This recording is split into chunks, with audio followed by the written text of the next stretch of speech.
জমি ক্রয় নিয়ে তারা কিছু মিথ্যাচার করছে। আমি শুধু বলতে চাই, তারা বেলি রোডের জমিতে 1 বছর ডিফারেন্সে 12 কোটি টাকা বাজেট নিয়েও জমি ক্রয় করতে পারেনি। আমরা আসার 1 বছরের ভিতরেই পূর্বের বাজেটে অর্থাৎ 2021 সালের আগে যে বাজেট ছিল 7 কোটি টাকা, সেই টাকার ভিতরেই আমরা জমি ক্রয় সম্পাদন করেছি। বাড্ডার জমি যখন 2009-10 সালে ক্রয় করা হয়, তখন একটি প্ল্যান পাস সহ জমিটি ক্রয় করা হয়েছিল এবং এরপরে আমি নির্বাচিত হতে পারিনি। যারা দায়িত্বে ছিল এরপরে, এই আমার প্রতিপক্ষের সাধারণ সম্পাদক পদপ্রার্থী এবং আরেকজন সভাপতি, উনি এখন নেই, তারা যদি ওই প্ল্যানে বিল্ডিংটির কাজ সম্পাদন করতেন তাহলে 7 থেকে 8 কোটি টাকা খরচ হতো এবং এই 2024 সাল পর্যন্ত 14 সালের ভিতরে কাজ শেষ করে 24 সাল পর্যন্ত ভাড়া দিলে আরো 2টা বিল্ডিং এর টাকা থেকে আমাদের ইনকাম হতো। সেই কাজটি তারা করতে ব্যর্থ হয়েছে। তাদেরকে আমি বলেছিলাম, আপনাদেরকেও বলেছিলাম, তাদের মিটিং এ আপনারা যখন যাবেন তখন তাদেরকে জিজ্ঞেস করবেন, আপনারা সাধারণ সম্পাদক এবং সভাপতি হিসেবে ওই প্যানেলের 2 পদপ্রার্থী, শীর্ষ পদপ্রার্থী, 2 মেয়াদে 15 বছর ক্ষমতায় ছিলেন তারা।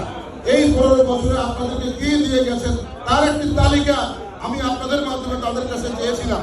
কোনো তালিকা তারা এ পর্যন্ত সরবরাহ করতে পারে নাই এবং আমি বিশ্বাস করি কোনো তালিকা সরবরাহ করার মতো কোনো দক্ষতা, যোগ্যতা এবং দৃষ্টান্ত তাদের হাতে নেই বলেই তারা এ পর্যন্ত কোনো কিছু সরবরাহ করতে পারেনি।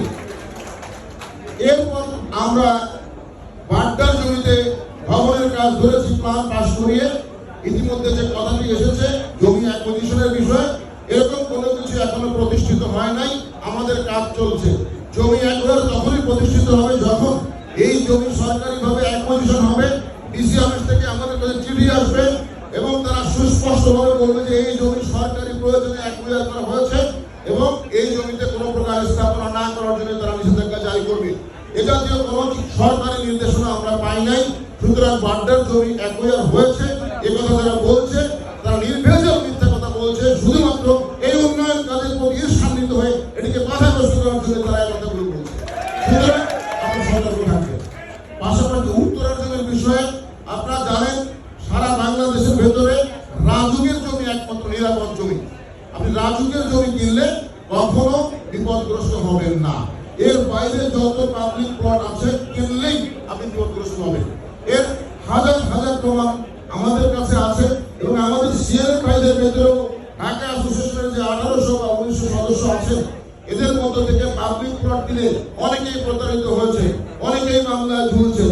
রাজুকের প্লট কিনে কেউ কখনো মামলায় ঝুলেছেন এটি আমার জানা নেই। সুতরাং এই রাজুকের প্লট নিয়েও তারা একটা কল্প কাহিনী তৈরি করেছে, চমৎকার একটা চুটকি। চুটকিটা হচ্ছে এই যে আপনারা জমি কিনছেন 8.5 কাঠা, এর থেকে 2.5 কাঠা জমিতে মামলা আছে এবং এই 2.5 কাঠা জমি আপনারা পাবেন না। কি চমৎকার একটা গল্প আপনারা চিন্তা করেন। জমি হলো 8.5 কাঠা, ওরা বলছে 2.5 কাঠার উপরে মামলা আছে। আমরা তো একক মালিকানা এক নামের জমি কিনেছি, সেখানে কোনো ওয়ারিশ সংশ্লিষ্ট কোনো বিষয় নেই। এই কল্প কাহিনী তারা প্রচার করেছে, চালু করেছে এবং তারা হলো গোয়েবলসের শিষ্য। আপনারা জানেন দ্বিতীয় বিশ্বযুদ্ধের কলঙ্কিত নায়ক হিটলার 60 লক্ষ জিউস হত্যাকারী, আইখমারের মহানায়ক, এবং এই যুদ্ধকে রাইট হিসেবে প্রতিষ্ঠিত করার জন্য তার একজন মুখপাত্র ছিল প্রচারণার জন্য। তার এই যুদ্ধকে হালাল করার জন্য সারা পৃথিবীতে প্রচার করার জন্য যে সঠিক যুদ্ধ, জিউস হত্যা করা সঠিক কাজ, এবং সেই মুখপাত্রের নাম ছিল গোয়েবলস। এবং এই গোয়েবলসের কাজ ছিল তার এই সমস্ত অপকর্মকে উল্টো করে সত্য হিসেবে প্রতিষ্ঠিত করার জন্য বলা।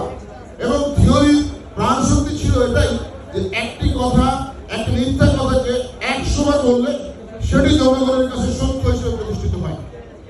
এই গোয়েবলসের শিষ্যরা সেই কাজটি এখন করছে আমাদের কাজে, আপনাদের উন্নয়নকে বাধাগ্রস্ত করার জন্য।